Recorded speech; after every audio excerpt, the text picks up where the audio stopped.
O sea, que tome nota, nota, sí. exactamente. Bueno, contame, Ale, tengo acá un afiche, dice 28 de agosto al 25 de septiembre.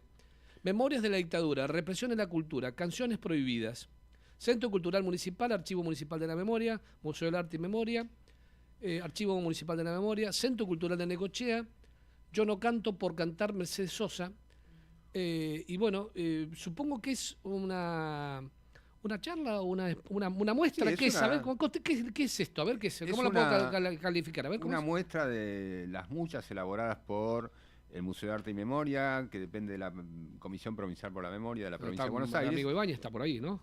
Por supuesto. Y bueno, son muestras itinerantes, cuesta mucho conseguir esta, finalmente la tenemos acá en Necochea. Ajá. Y tiene que ver, por un lado, por eso hablamos de memorias de la dictadura, ¿no? Por una parte, tiene que ver con mostrar distintos aspectos de lo que significó la dictadura, la última dictadura cívico-militar, sobre la sociedad.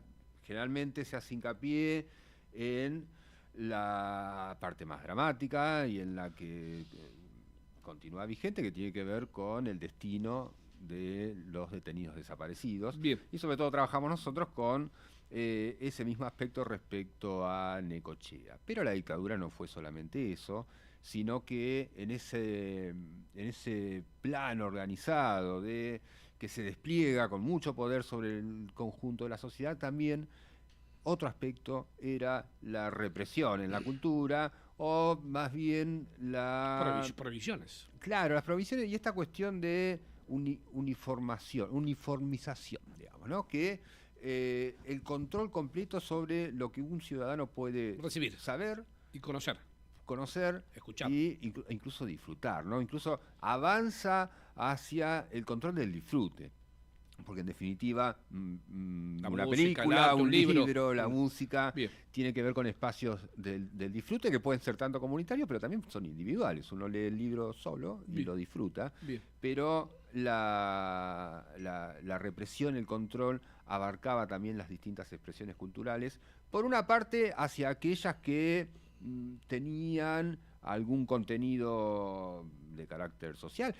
Muchos grupos folclóricos fueron prohibidos. Sí. Muchísimas. En una época también donde la música folclórica asumía un compromiso con la sociedad o con determinados sectores de la sociedad. Ya vamos a hablar de ese tema. Estoy desesperado por hablarlo. Porque detrás de cada cosa que dice él, hay letras, hay música, claro, y hay cosas que decían eso. Esta muestra está en el Centro Cultural. Bien, en el Centro Cultural Municipal. Eso, para que me ubiques, ¿en qué lugar va a estar? A ver, vamos contame. con lo puramente informativo. Sí. En el Centro Cultural Municipal o la Escuela Municipal de Arte, más conocido así. Bien. En la vieja estación del ferrocarril, ahí en la calle 62 y 45. Bien. Está instalada ahí y va a estar hasta el 25 del mes próximo, el 25 de septiembre, con una amplia franja horaria de 9 a 18 horas para que cualquiera pueda pasar a visitarla. Al mismo tiempo... ¿Es una de exhibición? ¿Es una...? Sí, un saloncito donde está todo muy linda muestra, muy bien trabajada. ¿Esto lo organiza la provincia de Buenos Aires? No, la provincia de Buenos Aires, la Comisión Provincial por la Memoria, elabora las muestras, pero es muy difícil elaborarlas. Bien. Y son muestras que se distribuyen por toda la provincia, nosotros la gestionamos, la conseguimos. Bien. Y la instalamos naturalmente con no solo el acompañamiento, sino en una gestión conjunta con la Escuela Municipal de Arte por el espacio físico. Por lo que le toca, ¿no? Justamente la temática que abordamos acá tiene todo que ver con el Centro Cultural Municipal. Les quiero contar, le contaba ayer a Alejandro cuando combinamos esta nota, que uno fue contemporáneo de una parte de esta historia que está volcada aquí. Cuando la Guerra de Malvinas para mí fue una bisagra en el trabajo que nosotros hacemos profesional. Trabajamos en Radio Necochea, éramos informativistas y teníamos obviamente directivas muy claras que ya venía del año 76, venía de antes, incluso la historia de la radio. Y cuando arranca la Guerra de Malvinas, el 2 de abril tan famoso, había en una de las puertas del informativo de la radio un instructivo, que es lo que tenemos que decir, lo que no tenemos que decir. Había una cadena nacional, incluso también de Radio Continental, donde salían informaciones de la guerra. Y teníamos la presencia de gente del ejército en los pasillos de Radio Necochea, porque era una radio de frontera. Ubiquémonos en el contexto, que era Radio Necochea, Ecos Diarios y alguna corresponsalía, por ahí creo que todavía no estaba la del Atlántico, estaba a punto de... Sí, estaba la del Atlántico, estaba a punto de salir. Nada más, pero Radio Necochea era muy importante en ese momento. Bueno, y teníamos 3 teletipos que marcaban la información. Salía la agencia Telam, que era la agencia oficial, y teníamos 2 agencias privadas, Saporiti y DIN, Diarios y Noticias, DIN. Bueno, teníamos obligación de utilizar solamente orden, directiva, de usar solamente lo que saliera en la agencia Telam. Incluso nos hacían nos informaban por escrito de la dirección de la radio, que no era la dirección de la radio, venía una directiva del Comité Federal de Radiodifusión, que estaba intervenido, y había alguien, que no sé quién era, el que le bajaba línea a todos los medios radiofónicos de la Argentina, y televisivos también. Bien, queda claro, para ubicarnos en el contexto. Termina la guerra de Malvinas con la pérdida de la guerra, y en el mes de julio, en fines de junio y julio fue un caos. Yo me acuerdo que hasta me tomé vacaciones, porque no había línea, no se sabía lo que iba a pasar en el país, se había ido Galtieri y venía Viñones, esto en términos de política nacional, y hay una cosa increíble. Y en el mes de agosto, me acuerdo, porque estamos justo en agosto fue, que vimos que en la dirección de la radio estaba un escritorio muy grande, vos te sentabas con el director o el gerente general, no me acuerdo quién, estaban ahí, vos te sentabas como estaba Alejandro, era Jorge, y de este lado estaba el director o el gerente, y atrás había un mueble, y abajo en ese mueble, cuando se lo abre ese mueble, no, yo no lo abrí, pero lo abrieron otros, aparecieron los discos. Los discos de Víctor Heredia, los discos de Mercedes Sosa, los discos de Cafrune, Argentino Luna, los discos de...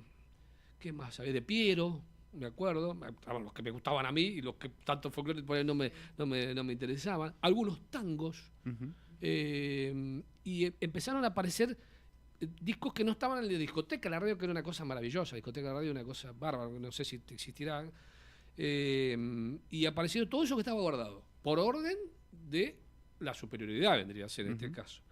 Y había un programa de radio que lo conducía Nano Benzal, que era Estudio 13, con Víctor Benítez como operador, con Dani González, que también, y leía él al aire artículos de la revista Humor, donde eran muy críticos con el gobierno, se cagaban de risa, el gobierno militar, los dibujaban mal, ¿me entendés? Se había puesto picante. Y apareció música. Y ahí lo conocimos a Osma, por ejemplo, porque los sábados por ahí él tocaba y hacían con otros muchachos música. Aparecía el rock, finalmente, que nosotros no lo habíamos escuchado. Era totalmente novedoso. Habíamos tenido antes de eso en la vía pública otra cosa, que te paraban en la calle, te pedían documentos, bueno. Pero estamos hablando de lo que yo viví como comunicador en un lugar privado en este caso, porque son empresas privadas, una concesión privada. Y a partir de ahí empezamos a escuchar cosas que no lo he escuchado nunca. María Elena Walsh, ahora me acordé, Claro. que, con Leda Valladares, que tenían una música que a mí pero eran letras, las letras que tenían Citarrosa, el uruguayo, el Citarrosa, ¿no es cierto? Bueno, apareció todo eso y empezaron a aparecer libros también. Empezamos a ver mujeres en pelotas también, porque aparecieron las revistas, ¿me entendés? El Destape, ¿me entendés? Que no lo habíamos visto. Y empezamos a ver toda una cosa nueva, pero me llamó mucho la atención en aquel momento, lo que le contaba Ale ayer, lo de los discos, lo de la música especialmente. Más, el día Viernes Santo, música sacra todo el día. El día de la Patria, música no estridente, no había música estridente. Se empezó a dar más. Nosotros en el informativo pudimos hacer notas. Claro. Venía Alejandro Andersen del club de Pirulito y que hacía una peña y le podíamos hacer una nota. Antes no podíamos hacer notas, no había notas, no había entrevistas, ¿me entendés? Yo era productor de un programa que se llamaba La tarde y su protagonista y me costaba un Perú armar los invitados. ¿Por qué? Porque era un puñado de gente y nada más, no podía abrir, no había política, no había actividad política, ¿me entendés? Y si había, era muy clandestina en ese momento. Acá en Necochea estamos hablando de Necochea, no estamos hablando de otro lado. Por eso cuando vi ayer, y yo no canto por cantar Mercedes Sosa, me acordaba de los discos esos. Y que vos te sentabas y lo ponías a escuchar. La primera vez que lo escuchábamos, Alejandro. Insisto, tenía 20 años, 21 años, Daniel tenía un año más, 23, toda mi generación, nos descubrimos todo con esto nuevo. Claro. Y después, obviamente, empezamos a ver los desaparecidos, empezamos a ver otras cosas mucho más fuertes, mucho más duras que esto. Pero era parte de lo que esto, que está Memorias de la Dictadura, represión de la cultura, canciones prohibidas. No lo había escuchado nunca. Claro. Ni yo ni nadie, ¿me entendés? Era totalmente nuevo. Ni hablar de los libros. Dale, ahora, Sí, perdóname. Perdóname el no, copete no, que lo pero hago. ¿Bien? está muy interesante, hay dos cosas a partir de esto. Por un lado, el testimonio que aportás, que tiene que ver con nuestro trabajo también, en el sentido que somos una oficina, un organismo público municipal, ¿no? Bien. Y hay, cuando planificamos este tipo de Estamos hablando del actividades, Archivo Municipal de la Memoria, estamos claro, hablando bien. cuando planificamos estas actividades, hay un diálogo ahí donde las cosas que pasaban en el país que pueden ser más o menos conocidas, pero lo importante es aportar el dato local, la cuestión local, que tiene que ver justamente con este testimonio que estás dando, que es justamente donde se construye la historia reciente también, con afortunadamente mucha gente que continúa con vida y que puede aportar su experiencia y su sentir de cómo lo haya vivido. Pero hay otra cosa que quiero tomar de lo que decías, y es que no solamente se prohibía o se reprimía sobre letras o contenidos artísticos con alguna cuestión explícita o sutil de la situación social o política del país, ¿no? Sino también que había en ese estado autoritario una bajada de línea, a ver, diríamos, puritana, muy fuerte. Sí, Esto fuerte. que decías de la vestimenta de las mujeres que podían salir publicadas, o incluso con las letras.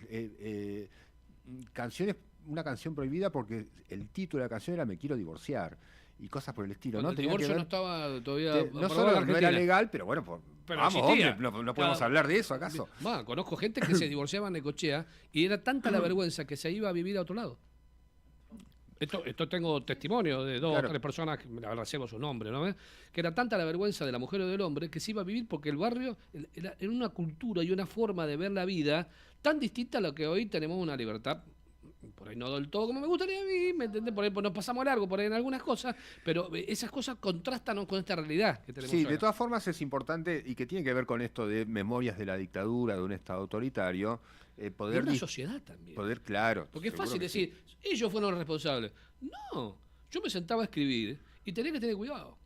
Yo mismo me limitaba. Vos me decís, Jorge, pero te estás criticando. No, no me estoy criticando, estoy diciendo la verdad. O sea, esto lo puedo poner. Arrancaba con el presidente de la Nación. El presidente Jorge Rafael Videla recibió al embajador de Estados Unidos, arrancaba con eso. ¿Por qué? Porque ya tenía en la cabeza que tenía que darle propaganda al gobierno. ¿Me seguís lo que digo? Me sí, pido claro que disculpas te lo que sigo. digo, ¿eh? ¿Bien? Sí, sí, Dale. te No sigo. sabía todo lo que había pasado. Lo que pasó después no lo conocía. No, ¿Bien? Seguramente, pero de todas formas, cuando vos tenés ese comportamiento profesional, no lo haces en uso de tu libertad No. de ejercer tu profesión, sino en el marco de este tipo de gobiernos Bien. o que hay esta característica que asume el Estado, incluso con alguna delimitación o tratar de delimitar con claridad cuáles son los ámbitos en que el Estado puede interferir y cuáles son las cuestiones que quedan absolutamente reducidas a el goce de la libertad en la vida privada de las personas. Y voy a decir una cosa más que me surge desde que te vengo escuchando ahora, y es que es inevitable comparar el pasado con el presente, es absolutamente inevitable, lo hacemos todo el tiempo Todo el día lo hacemos. y no de manera premeditada. Pero una dictadura que se asumía como liberal, que incluso las políticas económicas son Martínez de Oz, muy Sigó, parecidas, bien. o muchos de los actores económicos de este momento que conducen la nación empezaron su trayectoria profesional durante la dictadura, y al mismo tiempo, digamos, ese liberalismo económico con un carácter conservador o totalmente represor en el aspecto social. Ahora, si un ministro de Justicia de la Nación dice que para él la Sí. única diversidad sexual es posible, No, estamos- es la que surge desde las raíces biológicas, ese paralelismo Te obliga a pensar en esa época. Sí. es el que Te trae de vuelta, te trae todo eso de vuelta. genera un llamado de atención, y por eso es importante también esta actividad que estamos haciendo justo con Seba Cerqueira en la Escuela Muy Municipal bien, de Arte, muy que bien. tiene que ver con las memorias de la dictadura. Muy bien. Pasaron más de 40 años y la repitencia de algunas conductas Bien. deben llamar la atención, no mía como trabajador, sino de prestar atención a algunas cuestiones que pasan, no porque vaya a pasar lo mismo trabajamos para que nunca más pase lo mismo, ¿no? Sí. Pero sí... No, pero esto es lo que dijo Cunio Libarona. ¿Ustedes escucharon estos días? Le pongo nombre propio porque es un ministro, pero es un pensamiento de la sociedad, porque finalmente, ¿no? Del presidente de la Nación. Yo nunca pensé que iba a escuchar una cosa como esa, la verdad. Nunca pensé. Más allá de la diversidad, que jodemos, soy parte de una cultura donde la palabra puto, maricón, todo eso está dentro de... Y me voy transformando y nos vamos transformando. ¿Queda claro? Mirá la trola esta, todas esas palabras existieron y qué verdad que, Ale, si no lo decimos, no nos terminamos de entender a uno mismo cuando te parás frente al espejo. Y cuando viene alguien y te dice, no, eso no, la verdad hay que volver a aquello. Y esto no, la diversidad, el amor, el elegir tu propia sexualidad en este caso, para mí es una cosa que ya estaba incorporada, pese a las resistencias que uno tuvo en el tema. Porque no es fácil, porque uno se crió con una cultura de una manera y aparece otra que nos tiene que mejorar. Uno supone que nos mejora, con las limitaciones que cada uno tendrá. Pero escucharlo a un ministro de Justicia, la verdad, yo dije, bueno, la verdad, ya cambiás, ahí es donde cambiás, decir, yo no quiero vivir acá. La verdad, llega un momento que yo decir, yo no quiero vivir acá, me quiero bajar de este colectivo. Perdóname, la reflexión. No, pero es que venía eso también de... ¿Por qué terminamos hablando del presente cuando mi trabajo consiste en hablar del pasado? Claro. Pero bueno, en este programa hemos hablado muchísimo respecto a cuál es la idea y cuál es el sentido de trabajar la historia. Cosas que pasan en el presente hacen o convencen todavía más de la necesidad que todavía hay en nuestra sociedad de trabajar las memorias de la dictadura para fortalecer, en definitiva lo que buscamos fortalecer son las convicciones democráticas, las convicciones de esta delimitación clara entre la vida pública y la vida privada de cualquiera de los ciudadanos argentinos, en este caso, de poder disfrutar de las garantías constitucionales de las que gozamos en un Estado democrático, y también la posibilidad, o quizás la responsabilidad, de marcar con toda claridad cuando algunas cosas están yendo demasiado de mambo, ¿no? A propósito de lo que hablábamos recién respecto a Cunio Libarona. Bueno, ahí estamos con esta muestra, Memorias de la Dictadura, Represión en la Cultura, Canciones Prohibidas, en el Centro Cultural Municipal Domingo José Taraborelli se llama. Sí, señor. Nunca hay que olvidarse, ¿me entendés? Es verdad, sí, sí. En la Escuela Municipal de Artes lo van a poder presenciar. Está abierto desde muy temprano hasta el miércoles 25 de septiembre, estoy viendo acá la pasada, donde van a ver cosas que no se podían ver ni escuchar. Exactamente. Y sí, lo último para agregar, para las escuelas, que tienen que comunicarse primero, pues ya tenemos la grilla bastante completa de horarios para visitas escolares. ¿Qué dicen los chicos cuando ven estas cosas? ¿Qué dicen? Bueno, hay una anécdota, contame, ya estoy mal de tiempo. Hay una cuestión interesante con esto que tiene que ver con, a veces, la pedagogía por el lado del ridículo, ¿no? Porque parece ridículo que prohibiera a María Elena Walsh. Entonces, ese asombro que genera en alguien que recién conoce el tema abre la cabeza para también, y es una puerta que se abre para otro tipo de conocimientos porque digamos, si no parecen ridículos, los militares prohibían a María Elena Walsh. No era solamente eso. No. Pero esa puerta que abre la sorpresa respecto al ridículo te habilita interrogante para todo lo demás. Te conduce a todo lo demás y bueno, por eso está linda la educación, ¿no? Che, gracias, Ale, como siempre un placer escucharte. Dale, invitamos a la gente, un saludo grande a toda la gente del Archivo Municipal de la Memoria que paso a paso van cumpliendo. Ahí estamos trabajando. Están trabajando, sé que están trabajando muchas cosas a la vez. Un placer, como siempre, recibirte. La palabra de Alejandro Andersen, que siempre es un gusto recibirlo. Aparte, no somos amigos, pero se acerca bastante a esto. Que pasó por vos en la ciudad. 10:37 de la mañana. Hacemos pausa, avanzamos.